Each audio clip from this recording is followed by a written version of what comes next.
Stu's sister Dawn is poorly with COVID. Oh.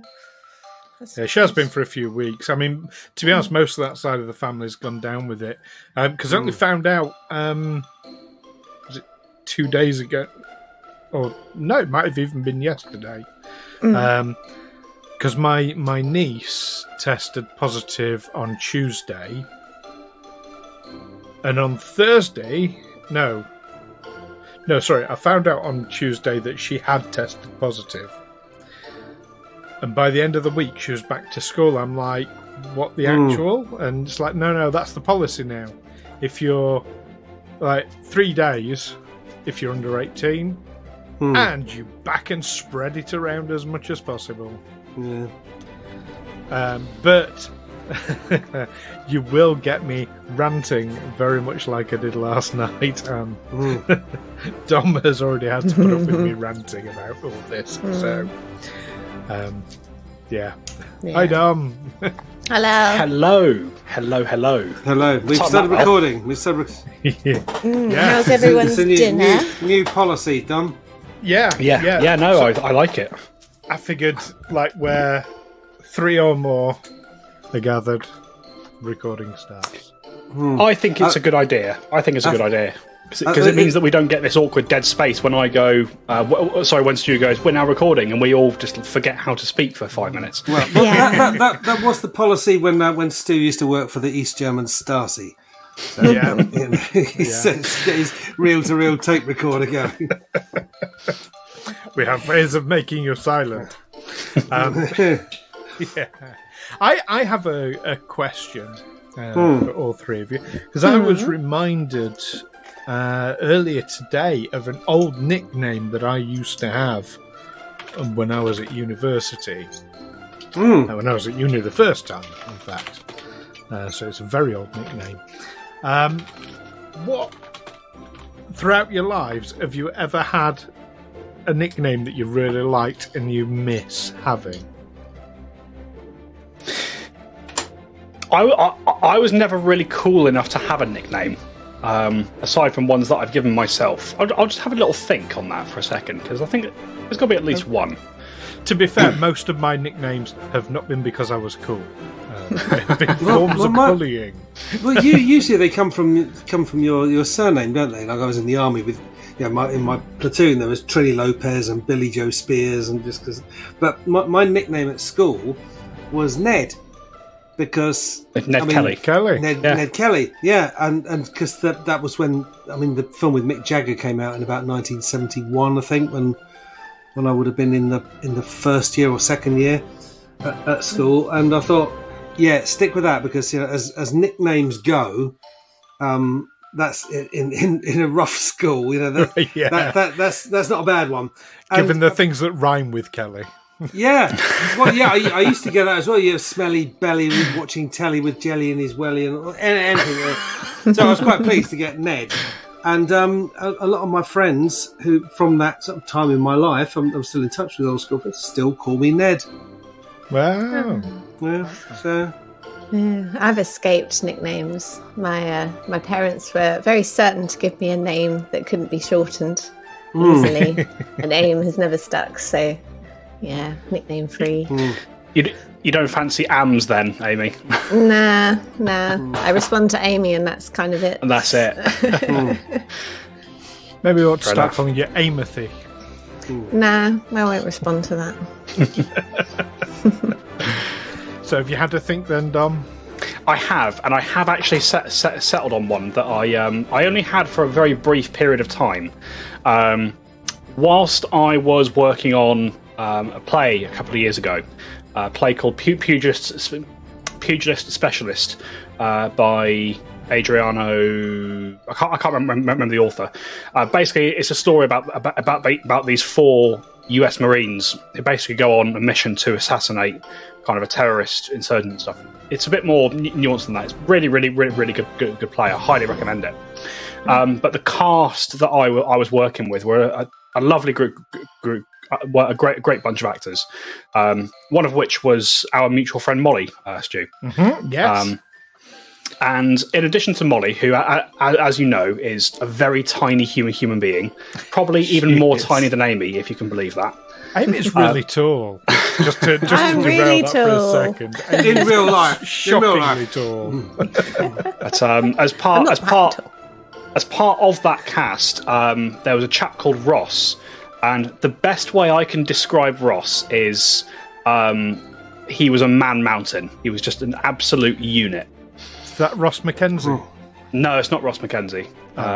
Ross Scott. Have you ever heard of him? Yes. I don't think I've met that Ross, but yeah.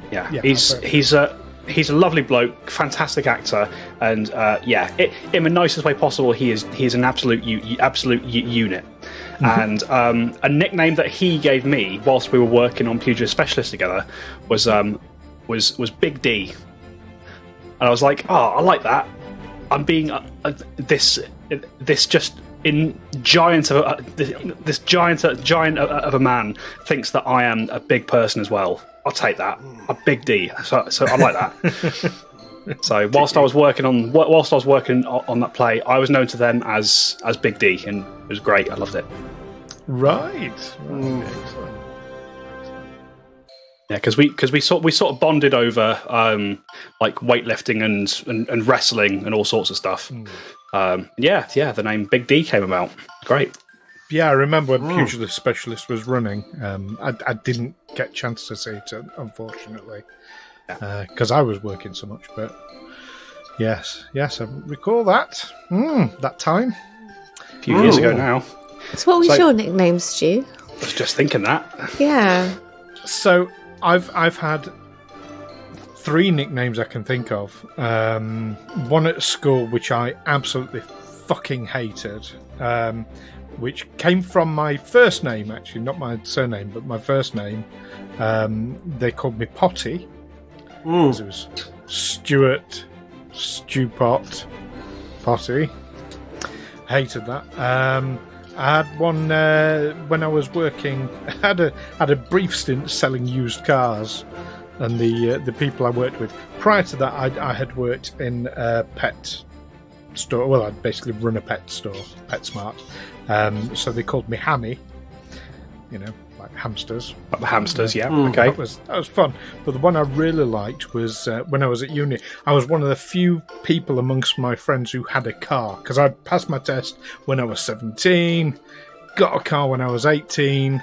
I was like leading edge. And I, my particular car, at the time, it was considered an old man's car.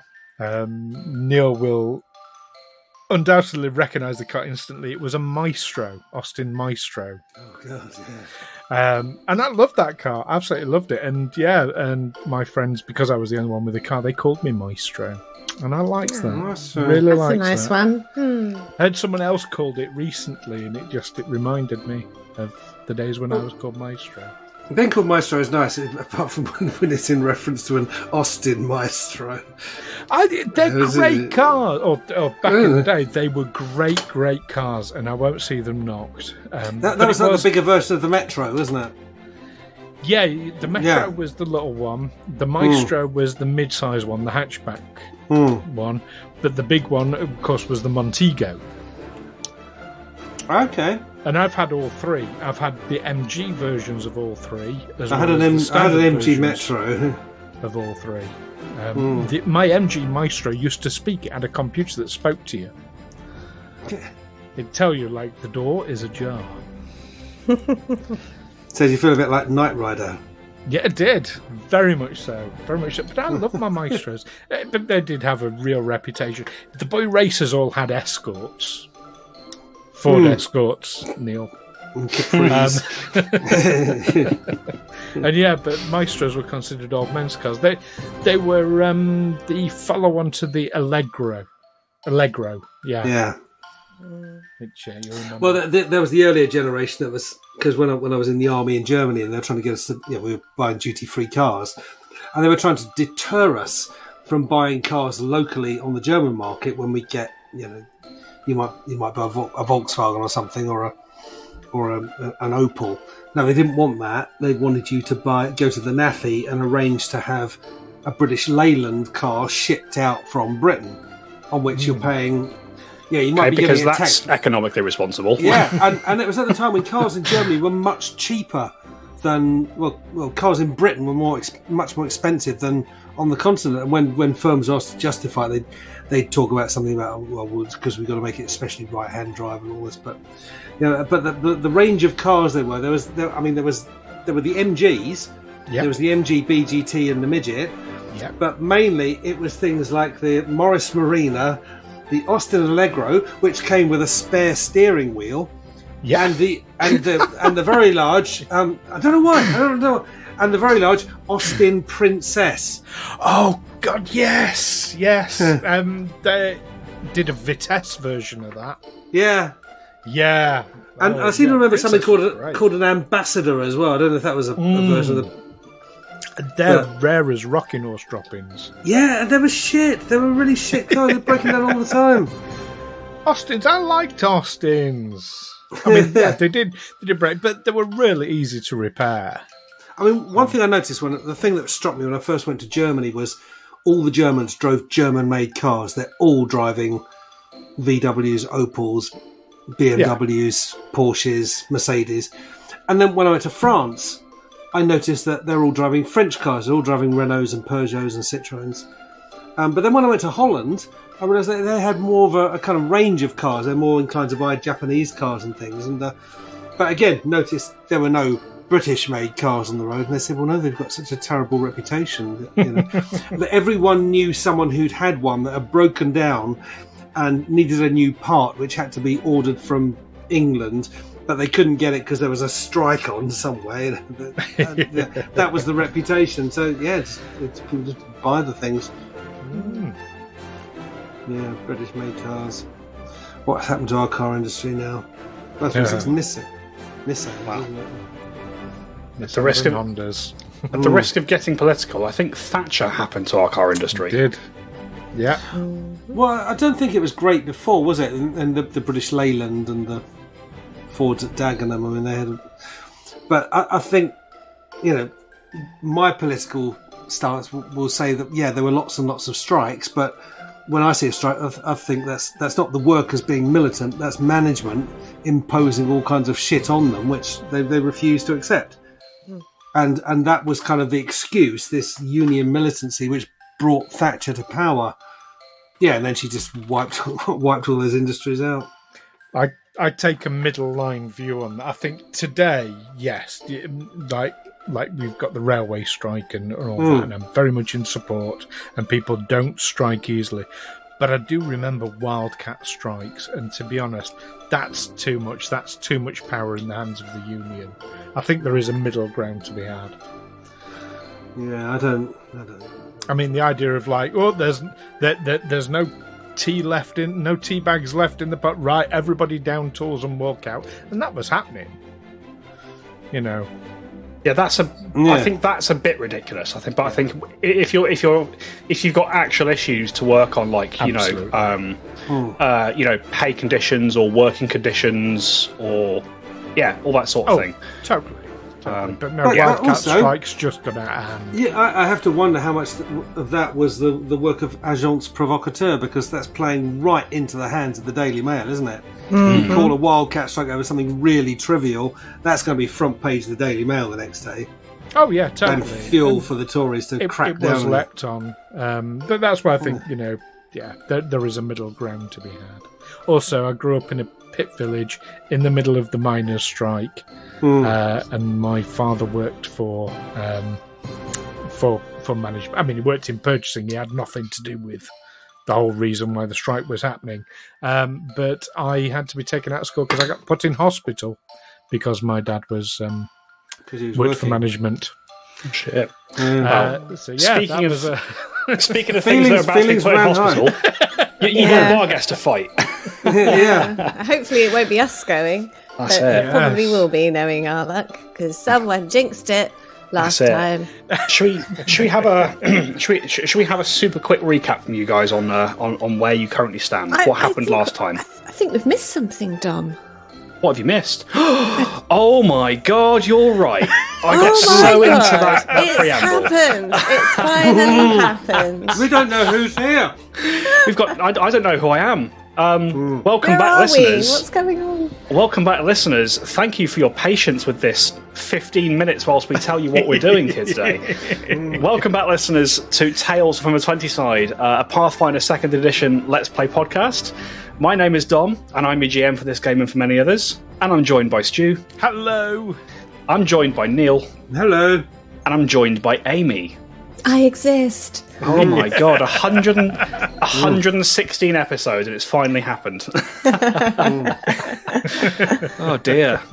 Yeah, let's have a little recap from you guys. Where do we find ourselves as we come into this game? Otto is hiding in a hole. Yeah. Sorry, I interrupted you. That's all right. I was just saying, Dela and Alwyn are channeling Tom Cruise at the moment with our running ability. As opposed to your homosexuality, your closeted homosexuality ability. Yes. Doesn't matter how fast you run, Tom, you can't outrun the game.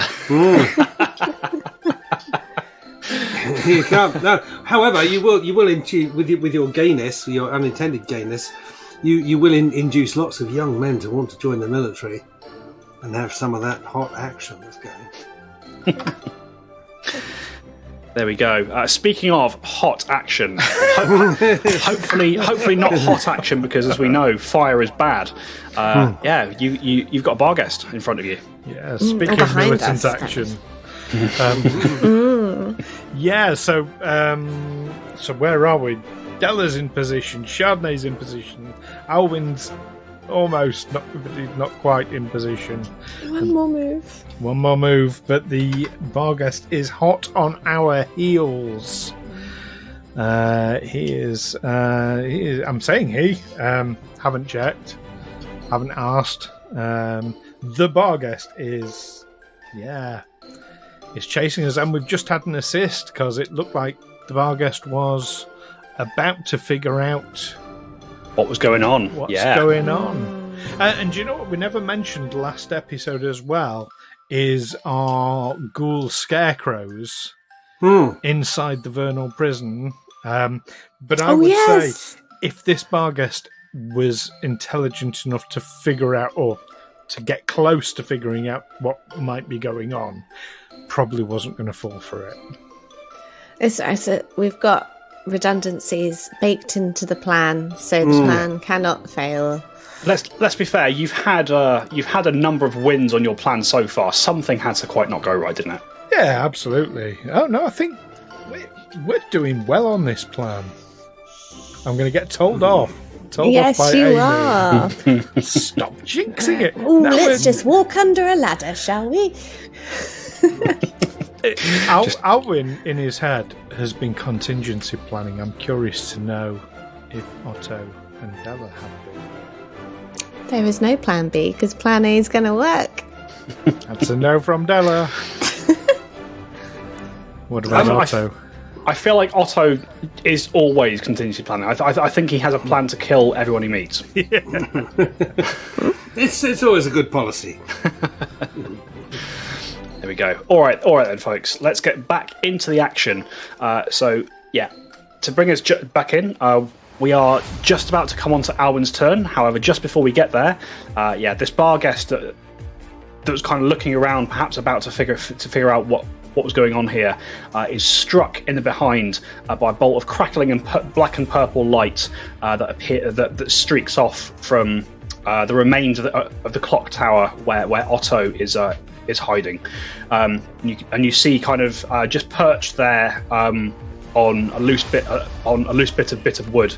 You see the robed, gaunt-skinned form of Stalker Catan. His finger, their finger, kind of pointing in the direction of the Barghest, and just a wisp of purple energy drifting off their finger. And they call out as they do so. You keep it.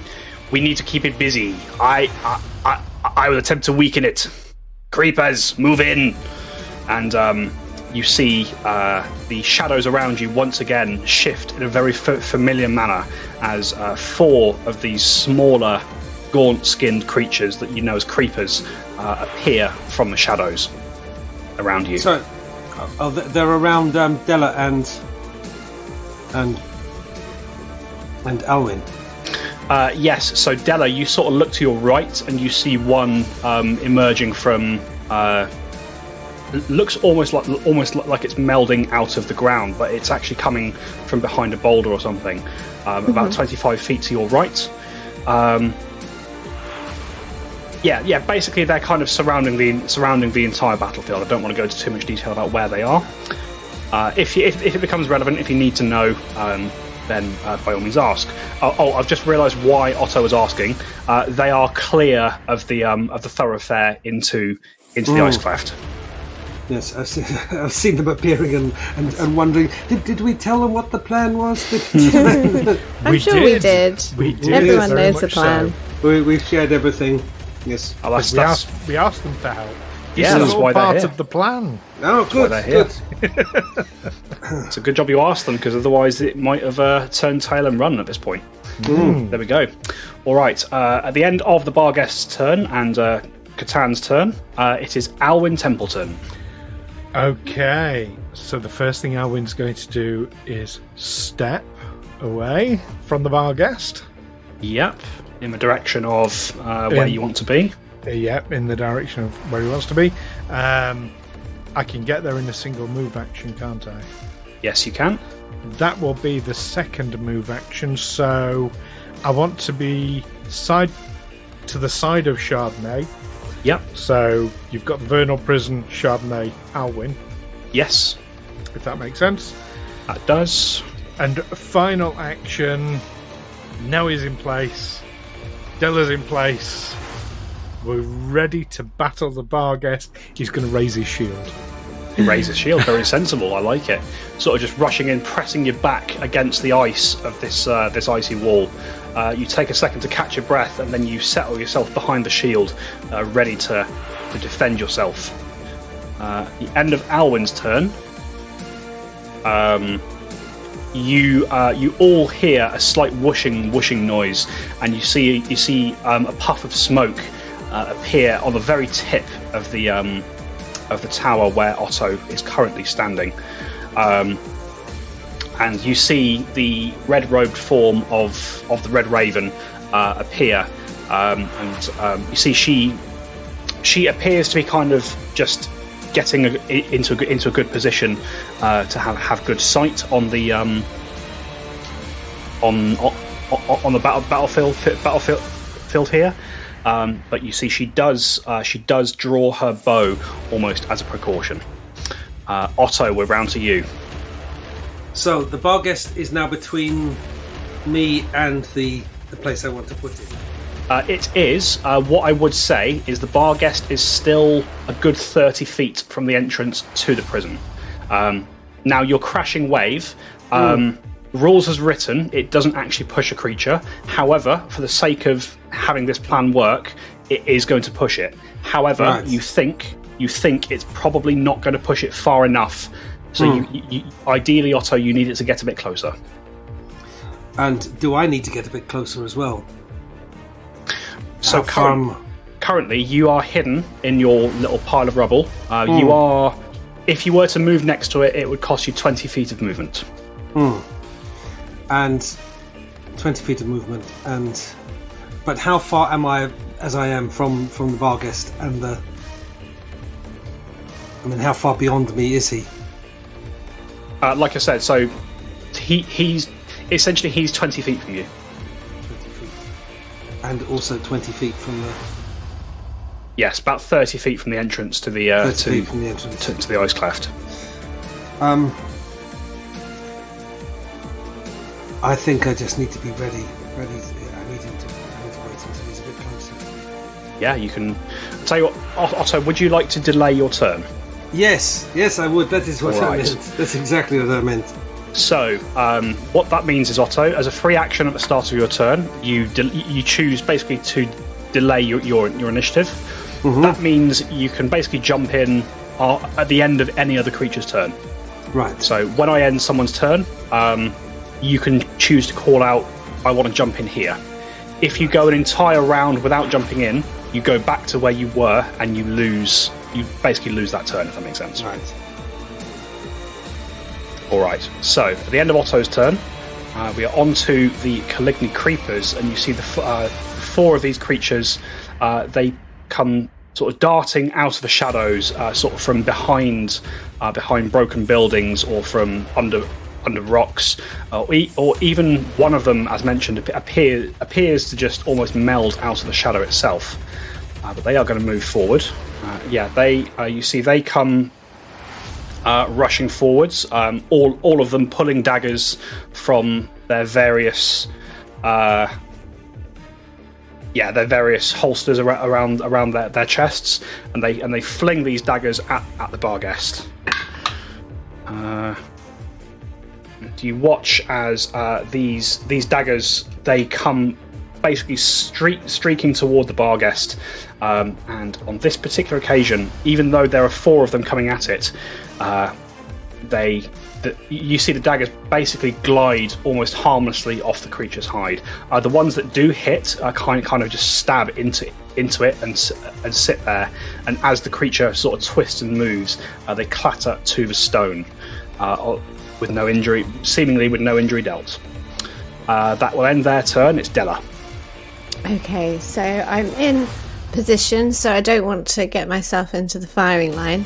But so I want to use one action to make myself an available target for the Barghest, being all brave and yelling and come over here and have at it. And then I will use my final 2 actions to ready an attack. Okay, in that case then, Dela, let's have your choice of intimidation or performance. Ooh. We'll be doing performance because my intimidation is not very high. So I am just going to start jumping around, I guess. That's probably what it is. Start belting out my favourite karaoke song. That's it. I rolled a 2. Is it I Will Survive? Well, it won't be after this one. I rolled 13 total. You rolled a 13. That's not enough, Dela. As you're sort of shouting out and leaping around, it seems there is just too much going on at the moment for you to get the beast's attention. If you wanted to forego ridding your action, you could attempt that again. Oh, will I get it the second time? I don't know. But yeah, go on. I'll lean into it. I'll start belting out Tina Turner's favourite hits, because that exists in this universe. It does. Tina Turner is a legendary bard on Galarian. Well, I rolled a 4, so it was a bit better. So that's 15 total. That is a 15 total. Oh dear. Oh, sorry. No, that is that is 15. Sorry. I will say that I'm afraid, Dela, you're shouting and you're yelling and you're belting out all the words to this one of your favourite Tina Turner songs. Tina the Turner. She has a title. But as you're singing, you realise you've gotten the words wrong. You're singing like 3 songs at once, and you get confused, and it gets muddled in your mouth, and you just peters off to nothing. You've got 1 action left if you want to try again. Right, so I'm thinking really hard about Barghests and what I could do to capture its attention, and I'm like, I've got nothing, so I'm just going to scream and yell at it one more time. And I rolled a 10, so that is 21. That's 21. There we go. And this time, with the frustration building, Dela, as your song is just not reaching this creature, you just look over it and you sort of cupping your hands over your mouth. You just yell, "Oi, dickhead!" Yes.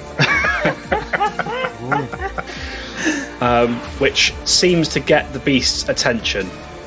As it looks actually come over here, though. Knows his name. That also gets Otto's attention. He peeks at what? What do you want? Oh, fantastic.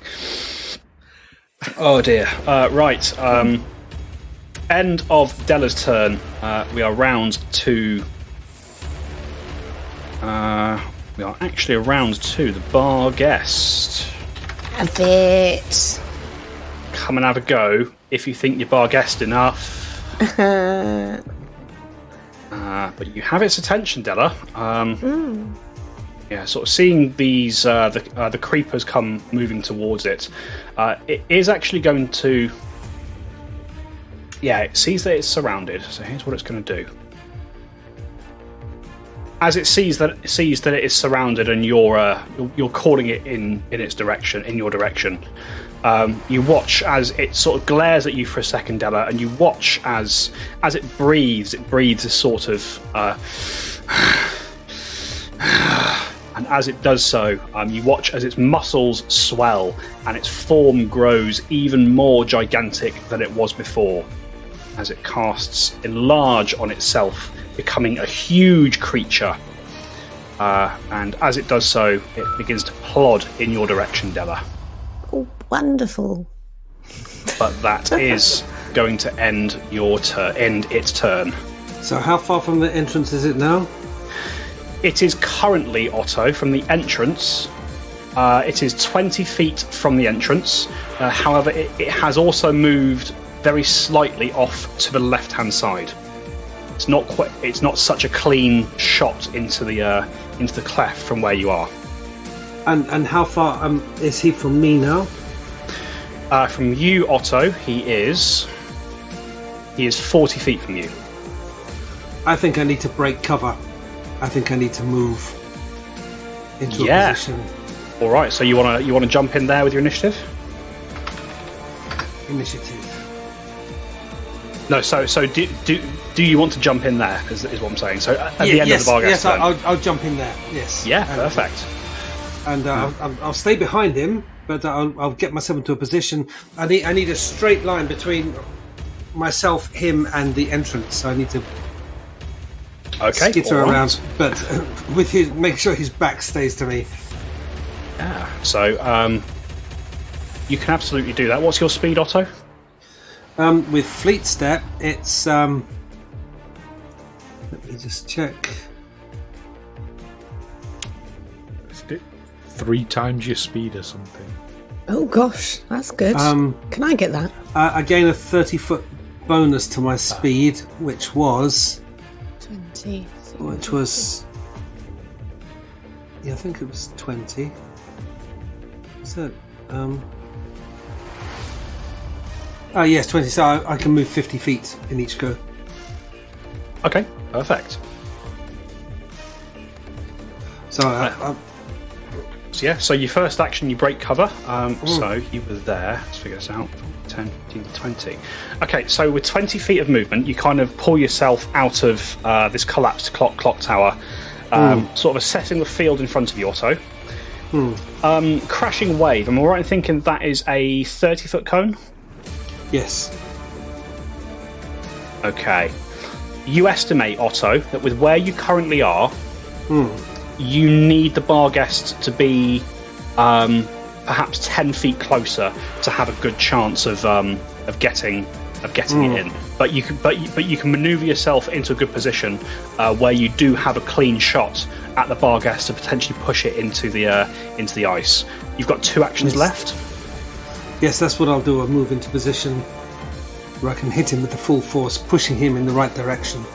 So if he's moved off to the left, my left, then I need to move further to the left to get that right angle. Yes.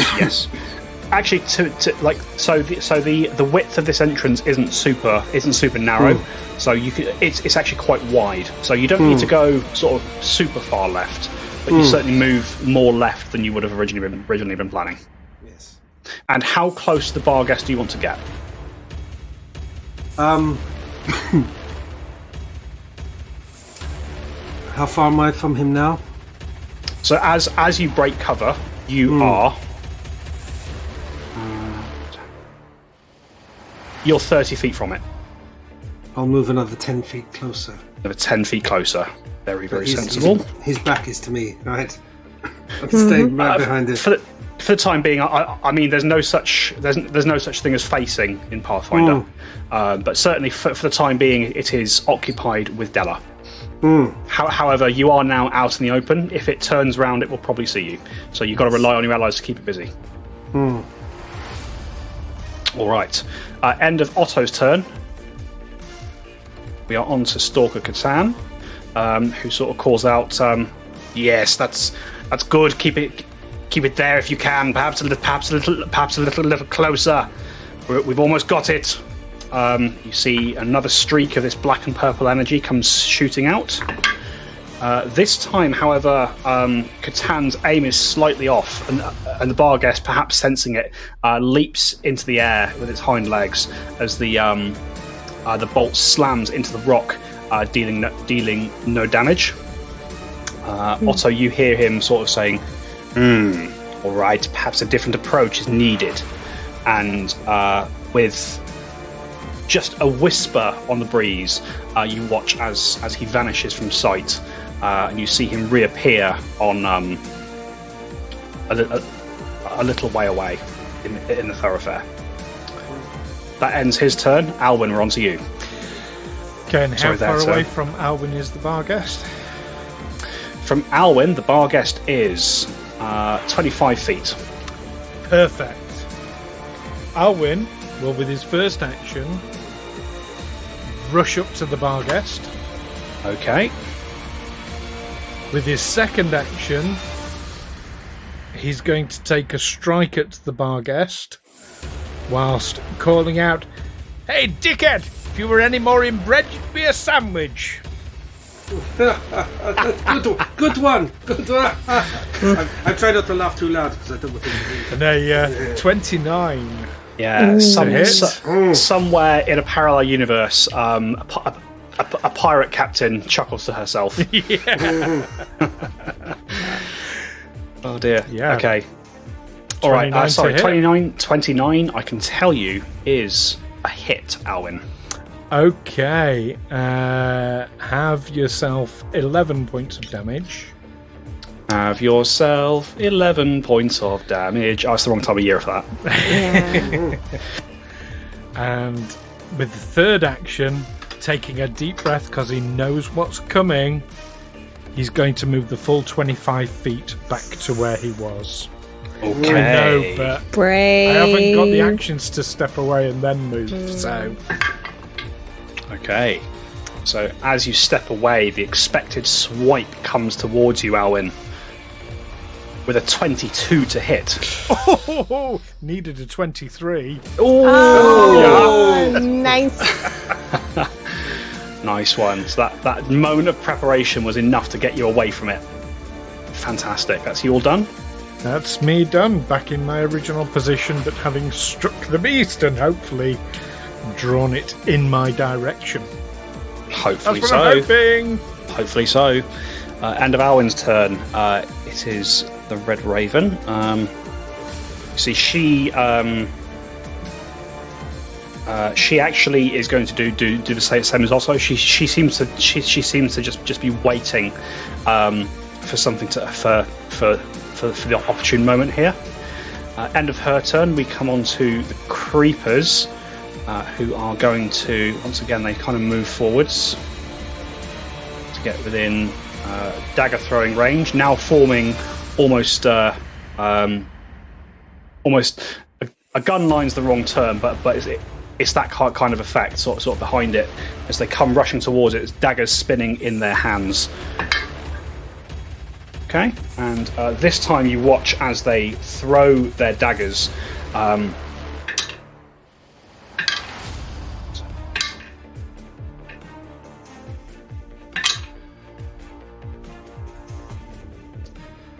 Yeah, this time as they throw their daggers, there are enough of them flying through the air, like little flechettes that are able to. You do see wounds appearing on the Barghest's hide this time. Very, very, very, very tiny compared to the wounds that Alwyn have done, but they're definitely there. You can see it sort of nicking and scraping them as they throw these daggers. That ends their turn. It's Dela Thornbury. I am going to hold my turn and see what the Barghest does first. Yeah, you want to delay your initiative? You can absolutely do that. Yeah. So you delay your initiative from where you are in its now enlarged size. You see the Barghest. Actually, yeah, it doesn't need to.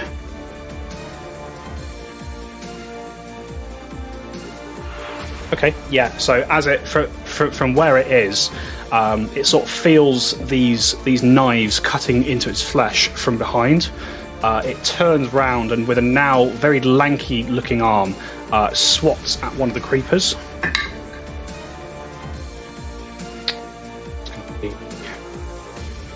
That's going to be a lot to hit.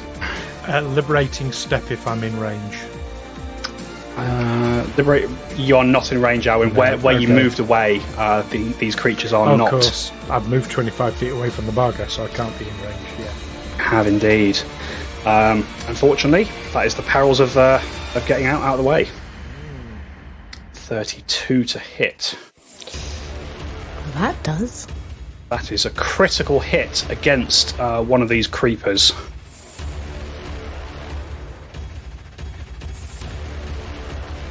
Uh-oh.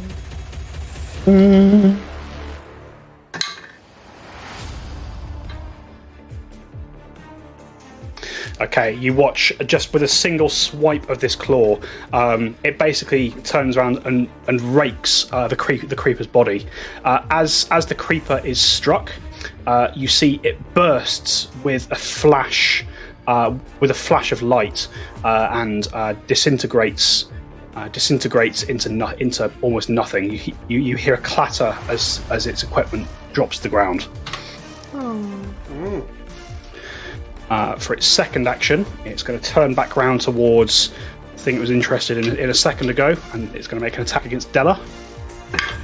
Has it got up to me now then?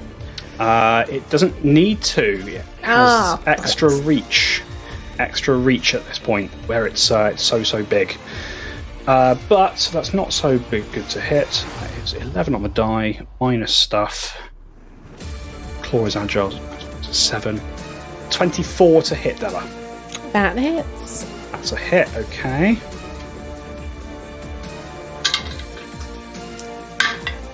Bad damage roll. Dela, that is 10 points of slashing damage. Okay. Oof. And with one action left, the Barghest is going to...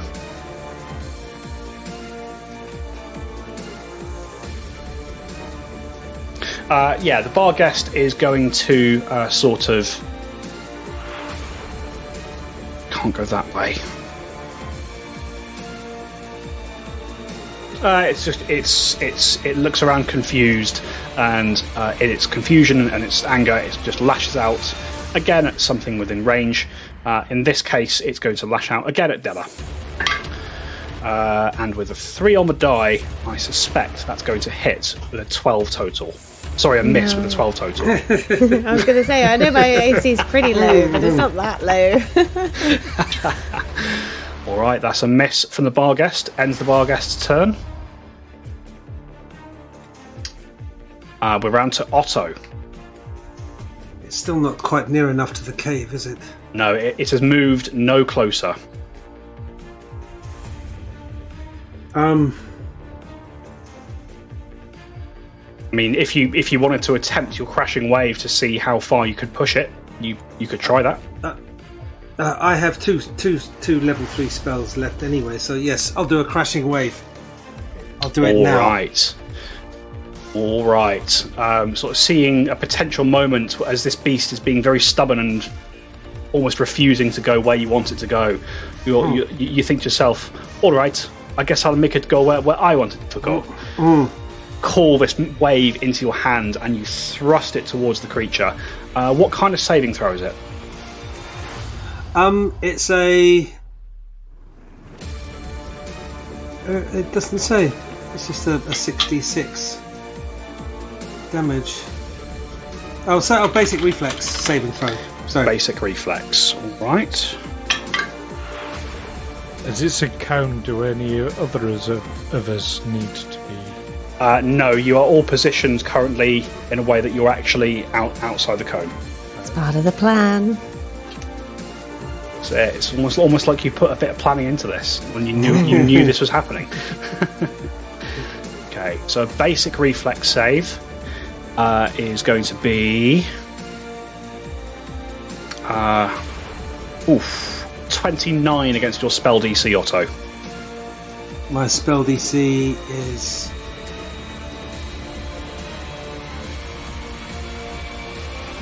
spell DC. I can't ever find things on this thing. It's where's my Probably spell? 19. Class DC. So it'll be under the spells tab. On the spells tab. Say sorcerer spellcasting DC.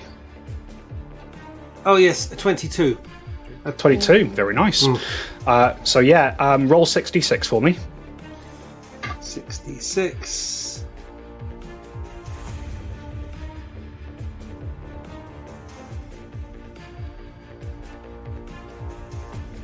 $22. 22, okay. Succeed on the save, so it takes half damage. Yeah, you watch as this wave crashes over it. Making a check. Okay. So as you sort of surge this water towards the Barghest, Otto, it does lose its footing very, very slightly, and you watch as it is pushed 10 feet towards the gate of the Vernal Prison. It's not quite inside yet, but you reckon it is now in a position where you could push it inside permanently. Crashing wave is 2 actions. You've got 1 action left, Otto. One action. What can I do with one action? Do I need to move any closer? How far am I away from him now? 30 feet, or? Yes. Well, you're now sort of 25 feet away. You would need to get closer now in order to push it properly in. You probably need to get another 10 feet closer. I'll move another 10 feet closer. All right, you move in, sort of lining up your second strike. End of your turn, Otto. Yeah, I'll come in. Amy, Dela comes in at that point. Cool. Now, how far away is he from me? From you, Dela, he is. He's 10 feet. He's 10 feet from you. So with a 5-foot move, you get into melee range. Okay, and if I do that, is that going to put me at risk of being moved by Otto? Just check. Looking at what he just did. Yeah. Yes, you don't want to go in the cave with him. Nah, I've had enough. You don't think so, Dela. Okay, cool. Because what I'd like to do is sort of keep somewhat my position, but just sort of move up to the side of the Barghest to kind of block him from going my way. One way, of course. Yeah. And I assume I can do that in one move, and then I'll attack him twice with my cold iron dagger for the next 2 actions. So my first swing is 21. 21 is a miss, Dela. You drive in with the dagger. You strike a muscly section of its hide, and you bounce off it. Ah, you bastard. Try you again. And I rolled worse that time, so that was a miss. Oh, mate, that's unfortunate. Just kind of beating your fist against its flank. You're too big now. The prince is biting its foot. End of Dela's turn. We are round to Stalker Catan, who sort of looks over. That's it, just a little more. We've almost got it. He's going to streak out with his Divine Lance. That time he really does hit it. As the Barghest kind of shakes off the water from Otto's blast, it looks up and it gets a face full of divine energy. As Catan rolls a critical hit. Yay! Oh, and he's named. Doesn't he get a crit card? Wasn't a natural 20. It wasn't a 20. Oh, shame. So it's... I tried. as that bolt strikes it in the face, the Barghest sort of roars and howls in a horrid abyssal manner. Catan once more just sort of says that, yes, that's it, little more. Just keep it away from me if you can. That ends their turn. Alwyn, we're on to you.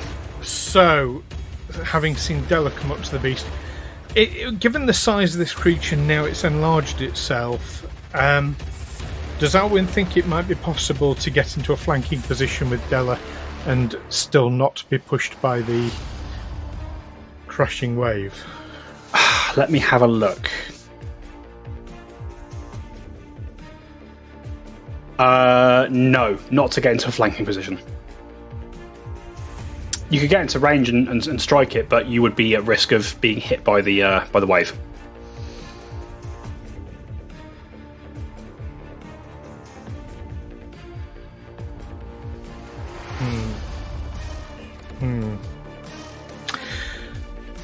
Okay.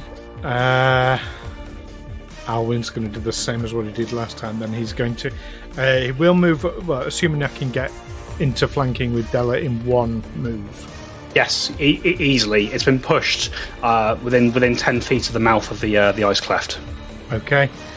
So yes, I will move up to a flanking position with Dela. All right. Strike at it with the rapier. Yep. Natural 20. Amazing. Yay! Total of 35 for what it's worth. Ooh. Very nice. Roll the damage there for me, Stu. If ever there was a time. Crit card. Yay. Total of 18. Ooh. 18 damage. Very nice. A nasty wound across its flank.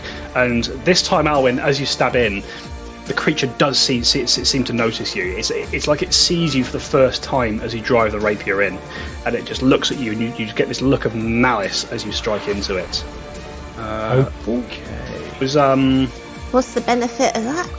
piercing. It was a piercing damage, wasn't it? Yes, it's from the rapier. Okay. So you drew, Alwyn, spun around. The Barghest is flat-footed until the end of its next turn. Oh, brilliant. Oh, Damn. Oh, hang on. Dela goes after the Barghest. I do now. Yeah, Never mind. that's fine. That's it. That's fine. Hopefully it won't be around next. But certainly got its attention. Now, can I move out of the range of the crashing wave with a step action?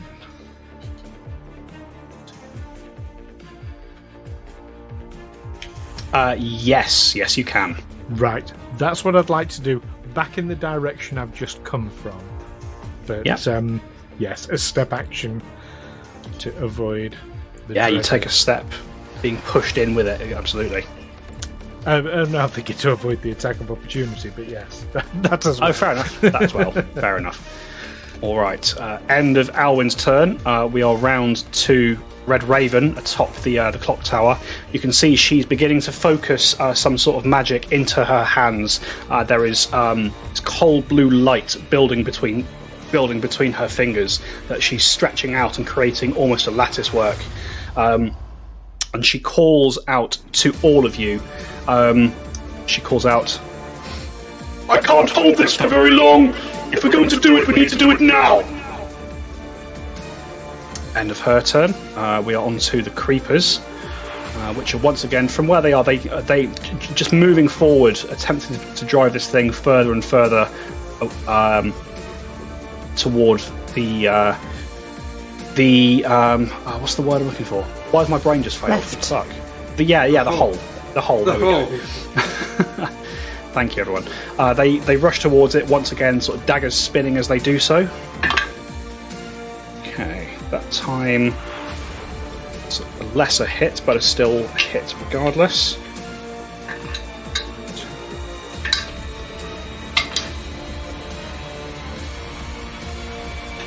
Yep, once again these daggers sort of slicing across its hide. It's flat-footed, remember? It is. It doesn't make it critical, sadly. In fact, the flat-footed was what made it hit. That ends their turn.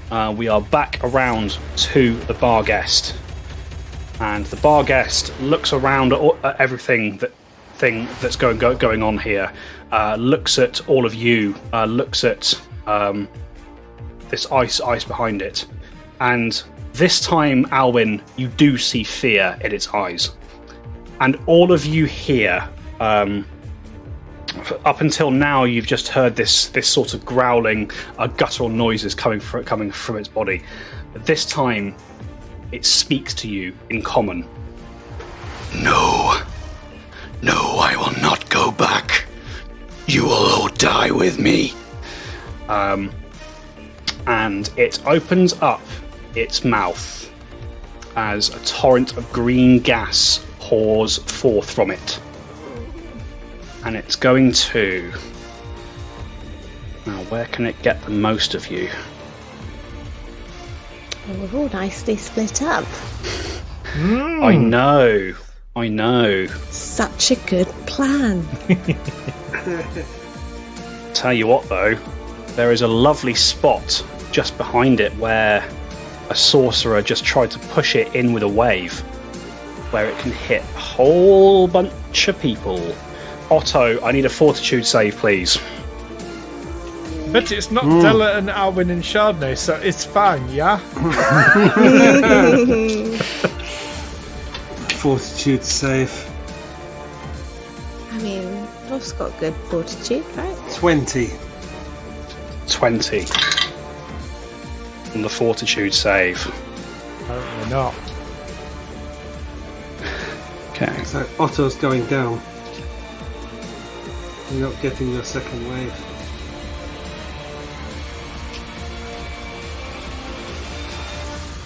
Well, he's at full health, isn't he? Yes. I was not when we started this full little health. thing. So, Otto, what was your save? 20. 20. Otto, you take 29 points of poison damage as it breathes this familiar toxic gas across all of you.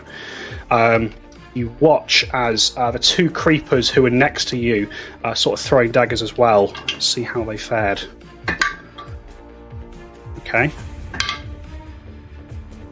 Okay.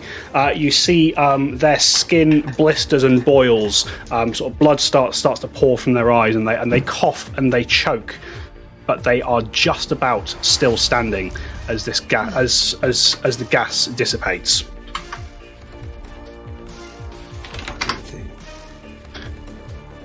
But feel free to tell me if I'm too late. But liberating step with Otto. You can't do liberating step on Otto, but you can do liberating step on one of the creepers, Alwyn. I will. Yes, absolutely. All right. What's the resistance? Sorry, I should have had that.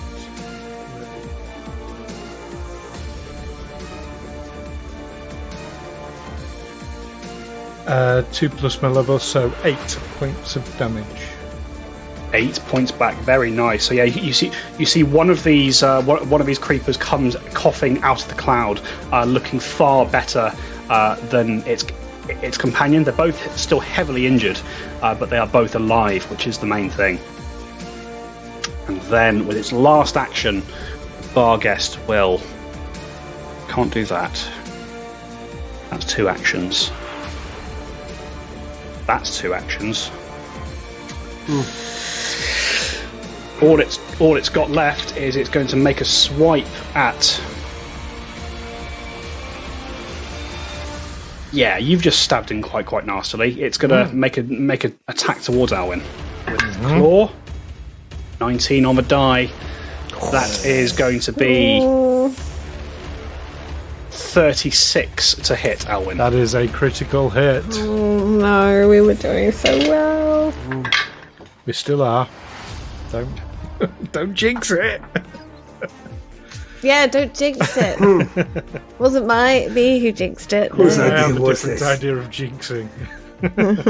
Alwyn, that is 42 points of slashing damage. Okay. Oh, are you still up? You still up? Yes. Oh, that would have killed Dela 3 times over. I mean, he's not doing well, but he's up. He's up. Go. All That's right all that then. counts. End of the Barghest turn. It is Otto von Niederschläger. Otto von Niederschläger will unleash his last crashing wave. All right, Yes, okay. please. So, hearing this creature call out to all of you and then douse you in this toxic, noxious gas, you summon forth all your remaining power and you thrust it towards the Barghest. And we will find out what it rolled next week. That's what we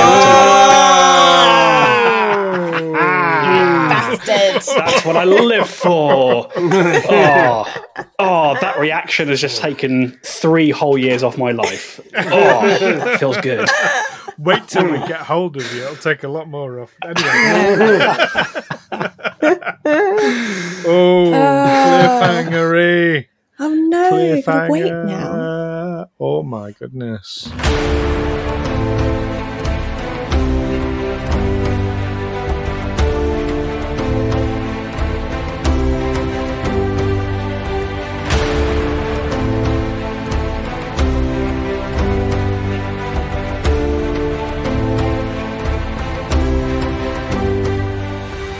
Tales from the 20 Side is a Feagle Films production in association with Juicy Fools. Music by hooksounds.com and editing by Stu Jackson. Follow us on Facebook, Twitter and Discord by searching Tales from the 20 Side or by visiting talesfromthe20side.com.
Doing another record tonight, are we? It's up to you guys. I'm good to go. If you don't feel up to we it, we're not leaving that. I'm sorry, but we can let the listeners leave. Wait, but I'm not waiting. We need to know. Oh dear.